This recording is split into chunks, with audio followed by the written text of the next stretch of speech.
Saya tanya dulu kepada Pak Saur Siagian yang pertama kali membuat laporan polisi terhadap Sambo. Apakah benar atau salah surat tuntutan jaksa yang menyatakan harus ada penetapan hakim untuk justice kolaborator? Yang kedua, apakah Anda setuju dengan pendapat jaksa senior ini bahwa 12 tahun itu untuk Eliezer itu masih sangat adil? Masih cukup, tidak terlalu tinggi, tidak terlalu rendah. Ya, pertama mari kita analisis mengapa Undang-Undang Perlindungan Saksi dan Korban itu ada. Di filosofinya adalah bahwa peran daripada saksi sangat strategis untuk mengungkap suatu peristiwa pidana. Apa itu peristiwa pidana? Ya toh mulai penyelidikan, saksi. Saksi adalah orang yang melihat, mendengar dan mengalami. Di mana saksi hadir? Mulai dari penyelidikan tuh sudah ada, di penyidikan sudah ada, kemudian di penuntutan tentu sama dengan di keputusan.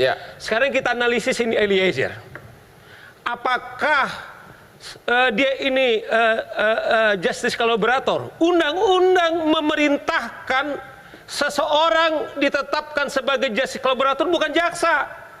Bukan Saur Siagian, adalah LPSK lembaga negara ini. Rekomendasi. Ya kan, mereka dulu. Makanya Bang Hotman, waktu Eliezer di kepolisian, salah satu hak mereka diperlakukan khusus. Ruangannya khusus, makanannya khusus, psikologi khusus diberi, pendeta diberi khusus. Kemudian juga di kejaksaan juga seperti itu. Bahwa kalau dia juga tidak sama duduk di kursi terdakwa seperti Sambo dan kawan-kawan, terserah Eliezer. Artinya Bang Hotman, ini sudah tidak bisa lagi dibantah bahwa dia adalah saksi. Ya, secara materi, karena kan hukum pidana itu kan menggunakan materialnya. Artinya sejak awal sudah diperlakukan sebagai sudah tidak bisa lagi. Jadi menurut Anda, surat tuntutan yang tiba-tiba mengatakan bukan justice kolaborator karena tidak ada penetapan hakim, salah atau tidak? Nah, menurut saya ini yang enak. Salah atau tidak? Nah, ini yang saya jawab menurut jaksa. Yang menarik adalah jaksa penuntut umum mengatakan dalam 12 tahun itu sudah masuk justice kolaborator.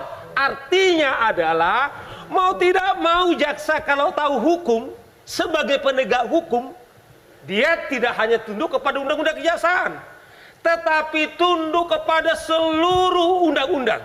Maksud kamu, jaksa menyatakan 12 tahun itu sebenarnya sudah mengakui justice kolaborator, begitu? Otomatis kalau seperti tidak ada. Justru kalau dia konsisten dengan pernyataan di tuntutannya, dia harus dibawa daripada terdakwa yang lain. Itu perintah undang-undang. Oleh karena itu menurut saya di sini kewenangan jaksa penuntut umum.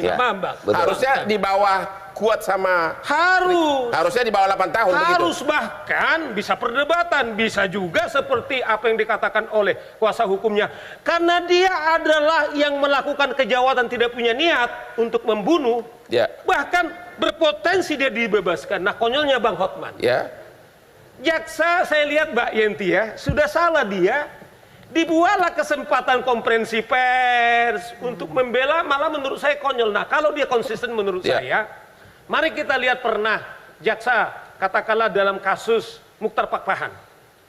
Sesungguhnya jaksa itu tidak bisa PK, betul nggak Pak Jaksa? Di KUHAP dia PK. Tetapi karena ada terobosan atas nama keadilan, jaksa penentu hukum akan melakukan PK atas nama keadilan. Nah, jaksa juga pernah dalam kasus di NTT Mbak Yenti dan Bang Hotman, ada seorang istri yang diduga membentak suaminya ditetapkan tersangka dan didakwa. Akhirnya dianulir oleh jaksa penuntut umum. Harapan saya tadi jaksa seperti ini. Ketika saudara Fadil, jaksa penuntut umum, mengklarifikasi, bukan malah dia bilang begini, si Sambo seumur hidup, si Eliezer 12 nggak masuk. Karena Bang Hotman, pelaku ini bukan pelaku tunggal. Pasal 55 ayat 1 ayat 2, 551 ayat 2 dikatakan bersama-sama. Eliezer mengungkapkan peristiwa pidana ini sehingga terungkap. Oke, kalau gitu itu orang sudah tahu semua. Kalau gitu tolong jawab singkat. Jadi surat tuntutan yang menyatakan harus ada persyaratan penetapan hakim untuk justice kolaborator salah? Tidak. Oke. Tapi nanti putusan salah dulu. Yang kedua, bahwa 12 tahun itu menurut Anda ketinggian? Ketinggian. Oke, terima kasih.